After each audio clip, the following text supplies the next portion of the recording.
നമസ്കാരം. നിത്യസ്മാജിക്കിൻ്റെ പുതിയൊരു എപ്പിസോഡിലേക്ക് എൻ്റെ എല്ലാ കൂട്ടുകാർക്കും സ്വാഗതം. അപ്പോൾ ഇന്ന് നമ്മൾ കുറച്ച് കിച്ചൺ ടിപ്സാണ് ഈ ഒരു വീഡിയോയിൽ ഉൾപ്പെടുത്തിയിരിക്കുന്നത്. നാരങ്ങ വെച്ചിട്ട് ചെയ്യാൻ പറ്റുന്ന കുറച്ച് ക്ലീനിങ് ഹാക്സ് ആണ് കേട്ടോ ഉൾപ്പെടുത്തിയിരിക്കുന്നത്. അപ്പോൾ ഇതിനു മുമ്പ് നമ്മൾ കുറച്ച് ടിപ്സൊക്കെ ഇട്ടിട്ടുണ്ടായിരുന്നു. അത് കണ്ടിട്ടില്ലാത്തവരുണ്ടെങ്കിൽ ഡിസ്ക്രിപ്ഷൻ ബോക്സിൽ ലിങ്ക് കൊടുക്കാം കേട്ടോ, ഒന്ന് കയറി കാണുക. നല്ല യൂസ്ഫുൾ ആയിരിക്കും. അപ്പോൾ പോകാം നമുക്ക് ഇന്നത്തെ വീഡിയോയിലേക്ക്. അപ്പോൾ ആദ്യത്തെ ടിപ്പെന്ന് പറയുന്നത്, നമ്മൾ നാരങ്ങ വാങ്ങി കുറച്ച് ദിവസം കഴിഞ്ഞിട്ടൊക്കെ അത് യൂസ് ചെയ്യുകയാണെങ്കിൽ അതിൽ നീര് കുറയാറുണ്ട്, അതൊന്ന് ഉണങ്ങിപ്പോയി അങ്ങനെ ഒരു പരിവാവാറുണ്ട്. അപ്പോൾ അങ്ങനെയുള്ള നാരങ്ങയൊക്കെ നമ്മൾ എടുക്കുന്നതിന് മുമ്പായിട്ട് കുറച്ച് നേരം ചെറു ചൂടുവെള്ളത്തിൽ 5-10 മിനിറ്റോളം ഇട്ട് വെച്ചതിന് ശേഷം നമ്മൾ എടുക്കുകയാണെങ്കിൽ നല്ല നീര് കിട്ടും. അപ്പോൾ ഒരുപാട് നേരമൊന്നും വേണ്ട, മാക്സിമം ഒരു 10 മിനിറ്റ്സ് ചെറു ചൂടുവെള്ളത്തിൽ ഇട്ടിട്ടൊന്ന് യൂസ് ചെയ്ത് നോക്കൂ കേട്ടോ, നല്ല പോലെ നീര് കിട്ടും. ഇനി അടുത്തത് നമ്മളുടെ ഈ അയണിൻ്റെയൊക്കെ പാത്രങ്ങൾ ക്ലീൻ ചെയ്യാനായിട്ടുള്ളൊരു ടിപ്പാണ്. അതിനായിട്ട് ഞാനിവിടെ ഇതിപ്പോൾ ഒരു ലോ ഫ്ലെയിമിലാണ് വെച്ചിരിക്കുന്നത്. അയണിൻ്റെ ഒരു പാനാണ് കേട്ടോ. അതിലേക്ക് ഇനി കുറച്ച് ഉപ്പ് ഇട്ട് കൊടുക്കുന്നുണ്ട്.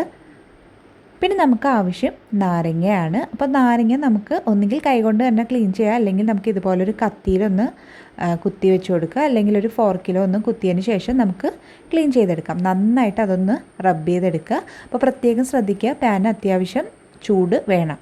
അപ്പോൾ ചൂടുള്ളത് കൊണ്ടാണ് ഇതുപോലെ കത്തിയിലൊക്കെ വെച്ചിട്ട് ചെയ്യാൻ പറയുന്നത്. പിന്നെ നമുക്ക് സൗകര്യം ഏതാണെന്ന് വെച്ചാൽ അതനുസരിച്ചിട്ട് ചെയ്യാം.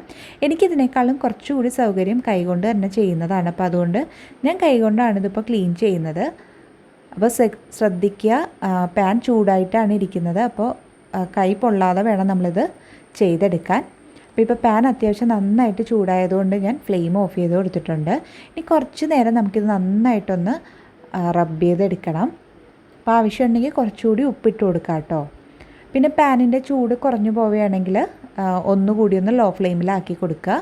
അപ്പോൾ എപ്പോഴും ചെറിയ ചൂടോടുകൂടി വേണം നമ്മളിത് ക്ലീൻ ചെയ്തെടുക്കാൻ. അപ്പോൾ നന്നായിട്ടൊന്ന് നമുക്ക് ക്ലീൻ ചെയ്തെടുക്കാം. ഇപ്പോൾ കുറച്ച് നേരമായിട്ടുണ്ട്, നാരങ്ങയുടെ ആ നീരൊക്കെ നന്നായിട്ട് വറ്റി വന്നിട്ടുണ്ട്. അപ്പോൾ ഇനി ഇത് നമുക്ക് അത്യാവശ്യമൊക്കെ അതിൻ്റെ ആ ഒരു കറയൊക്കെ ഇളകിയിട്ടുണ്ട് കേട്ടോ. ഇനി നമുക്കിതൊന്ന് വാഷ് ചെയ്തിട്ട് ഞാൻ കാണിച്ചു തരാം. അപ്പോൾ ഇത് വാഷ് ചെയ്യുന്നതിന് മുമ്പായിട്ട് നമ്മളുടെ ആ ഒരു സ്ക്രബ്ബ് വെച്ചിട്ട് ഞാൻ ഒന്നുകൂടി നന്നായിട്ടൊന്ന് ക്ലീൻ ചെയ്തെടുക്കുന്നുണ്ട്. അപ്പോൾ ഇതുപോലുള്ള മെറ്റാലിക് സ്ക്രബ് യൂസ് ചെയ്തിട്ട് തന്നെ ഒന്ന് ക്ലീൻ ചെയ്ത് കൊടുക്കുക കേട്ടോ. അതിനുശേഷം നമുക്കിത് നോർമൽ വാട്ടർ യൂസ് ചെയ്തിട്ട് കഴുകിയെടുക്കാം. അപ്പോൾ ഞാൻ ഇതിൽ ഡിറ്റർജൻറ്റോ അല്ലെങ്കിൽ ഡിഷ് വാഷ് ലിക്വിഡോ ഒന്നും യൂസ് ചെയ്തിട്ടില്ല. ജസ്റ്റ് നാരങ്ങ ഉപ്പും വെച്ചിട്ടാണ് ഫുൾ ക്ലീൻ ചെയ്തെടുത്തിരിക്കുന്നത്. ഇനി നമുക്കിതൊന്ന് നോർമൽ വാട്ടറിൽ കഴുകിയിട്ട് ഞാൻ കാണിച്ചു തരാം. നല്ല ക്ലീനായി കിട്ടും. അപ്പോൾ നമ്മളിത് എപ്പോഴും ചെയ്യണമെന്നൊന്നുമില്ല കേട്ടോ. ആഴ്ചയിലൊരിക്കലോ അല്ലെങ്കിൽ 2 ആഴ്ചയിലൊരിക്കലോ ഒക്കെ ഇതുപോലെ ചെയ്യുകയാണെങ്കിൽ അതിൻ്റെ കറ ഫുള്ളായിട്ട് തന്നെ മാറിക്കിട്ടും. കണ്ടോ, നല്ല ക്ലീനായിട്ട് വന്നിട്ടുണ്ട്. അപ്പോൾ എല്ലാവരും ഈ ഒരു ടിപ്പ് ട്രൈ ചെയ്ത് നോക്കിയിട്ട് നിങ്ങളുടെ ഫീഡ്ബാക്സൊക്കെ അറിയിക്കുക. ഇനി അടുത്തത്, നമ്മളുടെ വീട്ടിൽ ഇതുപോലുള്ള ഫ്ലാസ്കൊക്കെ ഉണ്ടെങ്കിൽ അത് നമ്മൾ കുറച്ച് ദിവസം അടച്ചു വെച്ചിട്ട് എടുക്കുമ്പോൾ ഒരു ബാഡ് സ്മെല്ല് ഉണ്ടാകാറുണ്ട്. അപ്പോൾ അത് മാറാനായിട്ടുള്ളൊരു ടിപ്പാണ്. അപ്പോൾ അതിനായിട്ട് നമുക്ക് ആവശ്യം നാരങ്ങയാണ്. ഞാനിപ്പോൾ ഇവിടെ ഒരു നാരങ്ങയുടെ പകുതി എടുത്തിട്ടുണ്ട്. അപ്പോൾ അത് നമുക്ക് ഇതിലേക്ക് നന്നായിട്ടൊന്ന് പിഴിഞ്ഞ് ഒഴിച്ചു കൊടുക്കാം. ആ നാരങ്ങ ഫുള്ളായിട്ട് അതിൽ പിഴിഞ്ഞൊഴിച്ചതിന് ശേഷം ആ നാരങ്ങ തോടുകൂടി നമുക്ക് അതിലേക്ക് ഇട്ട് കൊടുക്കാം. ഇനി ഇതിലേക്ക് പിന്നെ നമുക്ക് ആവശ്യം ഉപ്പാണ്.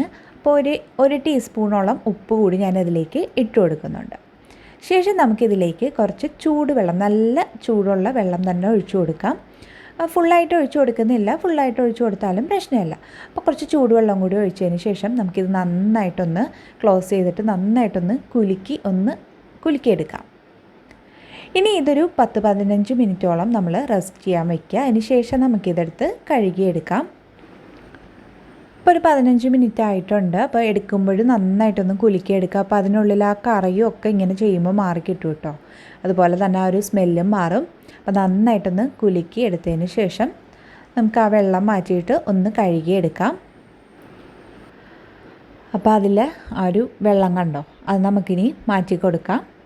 അപ്പോൾ അത് മാറ്റിയിട്ടുണ്ട്. അപ്പോൾ നല്ല ക്ലീനായിട്ട് വരും, ആ ഒരു സ്മെല്ലൊക്കെ മാറും. ഇനി ആ നാരങ്ങാത്തോട് കളയേണ്ട ആവശ്യമില്ല കേട്ടോ. നമ്മളുടെ ആ ഒരു ഫ്ലാസ്ക് അതിൻ്റെ പുറം വശം ഒന്ന് ക്ലീൻ ചെയ്തെടുക്കാൻ നമുക്ക് ആ ഒരു നാരങ്ങാത്തോടിട്ട് നന്നായിട്ടൊന്ന് ഉരസിയെടുത്താൽ മതി. നല്ല പോലെ ഷൈനിങ് ആയിട്ട് കിട്ടും. വേണമെങ്കിൽ കുറച്ച് ഉപ്പും കൂടി നമുക്ക് യൂസ് ചെയ്യാം. ഞാനിപ്പോൾ ഇതിൽ ഉപ്പ് ഇടുന്നില്ല. വേണമെന്നുണ്ടെങ്കിൽ നമുക്ക് കുറച്ച് ഉപ്പും കൂടി ഇട്ടിട്ട് നന്നായിട്ട് ആ ഒരു തോട് വെച്ചിട്ട് ഇതുപോലെ ഒന്ന് ക്ലീൻ ചെയ്തെടുക്കാം കേട്ടോ. അപ്പോൾ ഇങ്ങനെ ഒന്ന് ട്രൈ ചെയ്ത് നോക്കുക, നല്ല ക്ലീനായി കിട്ടും. ആ നാരങ്ങ കൊണ്ട് നന്നായിട്ടൊന്ന് ഉരച്ചെടുത്തതിന് ശേഷം നമ്മളുടെ നോർമൽ വാട്ടറിലൊന്ന് കഴുകിയെടുത്തിട്ടുണ്ട്. നല്ലൊരു ഷൈനിങ്ങും കിട്ടും. അപ്പോൾ എല്ലാവരും ഇതൊന്ന് ട്രൈ ചെയ്ത് നോക്കുക. ഇനി അടുത്ത ടിപ്പ്, നമ്മളുടെ വീട്ടിൽ വുഡിൻ്റെയൊക്കെ കട്ടിംഗ് ബോർഡോ അല്ലെങ്കിൽ ചപ്പാത്തി പലകയൊക്കെ ഉണ്ടെങ്കിൽ അത് കുറച്ച് നാൾ നമ്മൾ യൂസ് ചെയ്യുമ്പോൾ തന്നെ അതിൽ പൂപ്പ് പോലെ അല്ലെങ്കിൽ കറ പോലെയൊക്കെ ആവാറുണ്ട്. അപ്പോൾ അത് മാറാനായിട്ടുള്ളൊരു ടിപ്പാണ്. ഞാനിപ്പോൾ ഇവിടെ ചപ്പാത്തി പലകയിലാണ് കാണിക്കുന്നത്. അതിലേക്ക് നമ്മൾ കുറച്ച് ഉപ്പ് ഇട്ട് കൊടുക്കുക. ഉപ്പ് നന്നായിട്ടൊന്ന് സ്പ്രെഡ് ചെയ്ത് എല്ലാ ഭാഗത്തും എത്തുന്ന രീതിയിലൊന്ന് ഇട്ട് കൊടുക്കുക. അതിന് ശേഷം നമുക്ക് വേണ്ടുന്നത് ഒരു ഹാഫ് ലെമണാണ്. അപ്പോൾ ആ ഒരു ലെമൺ നമ്മളിതിലേക്ക് നന്നായിട്ടൊന്ന് പിഴിഞ്ഞൊഴിച്ചിട്ട് നന്നായിട്ട് അത് വെച്ചിട്ടൊന്ന് റബ്ബ് ചെയ്തെടുക്കുക. അപ്പോൾ കുറച്ച് നേരം നമ്മൾ നന്നായിട്ട് ഇതൊന്ന് റബ്ബ് ചെയ്തെടുക്കുക. അപ്പോൾ കട്ടിംഗ് ബോർഡിലൊക്കെ ആണെങ്കിൽ നല്ല കറ ഉണ്ടാവാറുണ്ട്. അപ്പോൾ അങ്ങനെയുള്ളൊരു ഇതിൽ നമുക്കിത് കുറച്ചുകൂടി യൂസ്ഫുള്ളാണ്. അപ്പോൾ നന്നായിട്ടൊന്ന് റബ്ബ് ചെയ്തെടുത്തിട്ടുണ്ട്. ഇനി ശേഷം നമ്മളിതൊരു 5 മിനിറ്റ് ഇതുപോലെ ഒന്ന് വെച്ചതിന് ശേഷം നമുക്കിത് നോർമൽ വാട്ടറിലൊന്ന് ക്ലീൻ ചെയ്തെടുത്താൽ മതി. ഒരുപാട് നേരമൊന്നും വെക്കേണ്ട കേട്ടോ. നന്നായിട്ടൊന്ന് റബ്ബ് ചെയ്തെടുത്തതിന് ശേഷം ഒരു 5 മിനിറ്റ് നമുക്കിതുപോലെ ഒന്ന് വെച്ചിരിക്കാം. അതിന് ശേഷം നമുക്കിത് നോർമൽ വാട്ടറിലൊന്ന് ക്ലീൻ ചെയ്തെടുക്കാം. അപ്പോൾ ഞാനിതിൻ്റെ കോലും കൂടി ഒന്ന് ക്ലീൻ ചെയ്തെടുക്കുന്നുണ്ട്. അപ്പോൾ നമ്മളുടെ ചാനൽ ആദ്യമായിട്ട് കാണുന്ന കൂട്ടുകാരുണ്ടെങ്കിൽ നിങ്ങൾക്ക് ഈ വീഡിയോ ഇഷ്ടമായാൽ ഒന്ന് സബ്സ്ക്രൈബ് ചെയ്യാൻ മറക്കരുത്. അതുപോലെ തന്നെ സബ്സ്ക്രൈബ് ചെയ്യുമ്പോൾ തൊട്ടടുത്തൊരു കുഞ്ഞ് ബെല്ലൈക്കൺ വരും. അതുകൂടി ഒന്ന് ക്ലിക്ക് ചെയ്ത് ഓൾ എന്ന ഓപ്ഷനും സെലക്ട് ചെയ്താൽ മാത്രമേ ഞാൻ പുതിയ വീഡിയോസ് ഇടുമ്പോൾ അതിൻ്റെയൊക്കെ നോട്ടിഫിക്കേഷൻ നിങ്ങൾക്ക് ലഭിക്കുള്ളൂ. അപ്പോൾ ഇതിനു മുമ്പ് നമ്മൾ ഇതുപോലുള്ള ടിപ്സൊക്കെ വെച്ചിട്ട് കുറേ വീഡിയോസ് ഇട്ടിട്ടുണ്ടായിരുന്നു. അതൊക്കെ ഒന്ന് കയറി കണ്ട് സപ്പോർട്ട് ചെയ്യുക. അപ്പോൾ അതാ നമ്മളുടെ ചപ്പാത്തി പലക ഞാനിപ്പോൾ നോർമൽ വാട്ടറിലൊന്ന് കഴുകി എടുത്തിട്ടുണ്ട്. അപ്പോൾ കാണുമ്പോൾ തന്നെ അറിയാം നല്ലൊരു ഷൈനിങ് വന്നിട്ടുണ്ട്. അപ്പോൾ എല്ലാവരും ഇതൊന്ന് ട്രൈ ചെയ്ത് നോക്കുക. പിന്നെ ഇതിൽ കാണിക്കുന്ന ഏതെങ്കിലും ഒരു ടിപ്പെങ്കിലും നിങ്ങൾക്ക് യൂസ്ഫുള്ളായിട്ട് തോന്നുകയാണെങ്കിൽ ഒന്ന് ലൈക്ക് ചെയ്യാനും അതുപോലെ തന്നെ ഒന്ന് ഷെയർ ചെയ്ത് കൊടുക്കാനും മറക്കരുത്. പിന്നെ നിങ്ങൾക്ക് അറിയാവുന്ന ടിപ്സ് ഉണ്ടെങ്കിൽ അതൊന്ന് സ്കിപ്പ് ചെയ്തിട്ട് കണ്ടോളൂ കേട്ടോ. അപ്പോൾ ഇതുപോലെ തന്നെ നമുക്ക് സ്റ്റീലിൻ്റെ പാത്രം, അതുപോലെ തന്നെ പിച്ചള പാത്രങ്ങൾ, നമ്മളുടെ ഇടിയപ്പത്തിൻ്റെ ആ ഒരു അച്ച്, അതൊക്കെ നമുക്ക് ഇതുപോലെ ക്ലീൻ ചെയ്തെടുക്കാം. കുറച്ച് ഉപ്പും നാരങ്ങയും ചേർത്തിട്ട് ഒരു ഹാഫ് ലെമണിൻ്റെ കാര്യമേ ഉള്ളൂ. നല്ലൊരു ഷൈനിങ് കിട്ടും അങ്ങനെ ചെയ്യുകയാണെങ്കിൽ. അപ്പോൾ എല്ലാവരും അതുകൂടി ഒന്ന് ട്രൈ ചെയ്ത് നോക്കൂ കേട്ടോ. ഞാനിപ്പോൾ ഇത് ഇടിയപ്പത്തിൻ്റെ ആ ഒരു അച്ചിലാണ് കാണിക്കുന്നത്. അപ്പോൾ നല്ലൊരു ഷൈനിങ് കിട്ടും. കാരണം ഒരുപാട് അഴുക്കൊന്നും ഉണ്ടാവില്ലല്ലോ, ചെറിയൊരു കറകളൊക്കെ അല്ലേ ഉണ്ടാകുള്ളൂ. അതായത് ഒന്ന് കഴുകിയെടുത്തതാണ്. അപ്പോൾ നല്ല ഷൈനിങ് കിട്ടും. അപ്പോൾ ഇതുകൂടി എല്ലാവരും ഒന്ന് ട്രൈ ചെയ്ത് നോക്കൂ കേട്ടോ. അപ്പോൾ ഞാൻ ഇത്രയും ചെയ്യാനായിട്ട് എടുത്തത് 2 ലെമണായിരുന്നു കേട്ടോ. അപ്പോൾ അത് വെച്ചിട്ട് അതിൻ്റെ ആ ഒരു തോട് വെച്ചിട്ടുള്ളൊരു ടിപ്പാണ് ഇനി പറയുന്നത്. അത് നമ്മൾ വേസ്റ്റ് ചെയ്ത് കളയേണ്ട ആവശ്യമില്ല.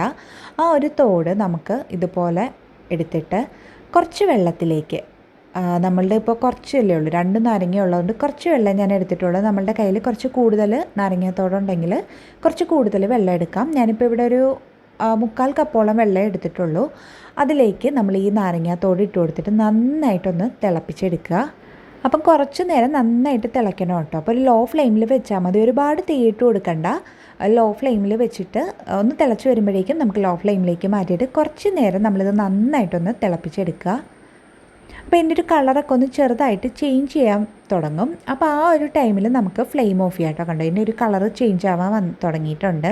അപ്പോൾ ആ ഒരു ടൈമിൽ നമുക്ക് ഫ്ലെയിം ഓഫ് ചെയ്ത് കൊടുക്കാം. എന്നിട്ട് ഇതൊന്ന് തണുക്കാനായി മാറ്റി വയ്ക്കാം.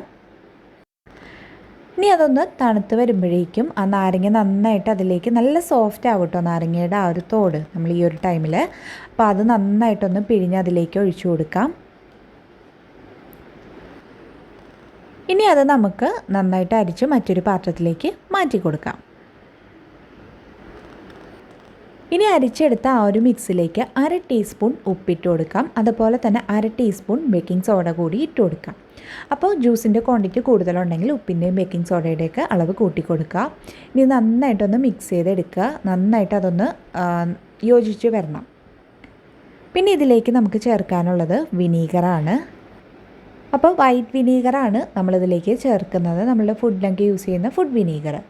അപ്പോൾ വിനീഗറും ബേക്കിംഗ് സോഡയും ചേർക്കുന്നതിന് പകരമായിട്ട് നമുക്ക് കുറച്ച്, നമ്മൾ പാത്രം കഴുകാനൊക്കെയാണ് ഈ ഒരു ലിക്വിഡ് യൂസ് ചെയ്യുന്നതെന്നുണ്ടെങ്കിൽ നമുക്ക് കുറച്ച് dish wash liquid 2-3 drop dish wash liquid കൂടി ഒഴിച്ചു കൊടുത്താൽ നല്ല പത കിട്ടും.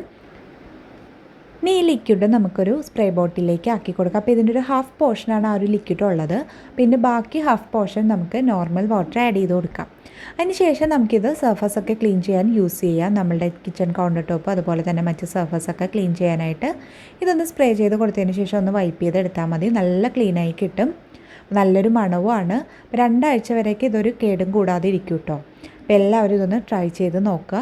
അപ്പോൾ ഇന്നത്തെ ഈ വീഡിയോ നിങ്ങൾക്ക് ഇഷ്ടമായെന്ന് വിചാരിക്കുന്നു. ഇഷ്ടമായെങ്കിൽ ലൈക്ക് ചെയ്യുക, ഷെയർ ചെയ്യുക, സബ്സ്ക്രൈബ് ചെയ്തിട്ടില്ലാത്തവരുണ്ടെങ്കിൽ ഒന്ന് സബ്സ്ക്രൈബ് ചെയ്യുക. മറ്റൊരു നല്ല വീഡിയോയുമായി നമുക്ക് വീണ്ടും കാണാം. അതുവരെ thank you, bye, thanks for watching.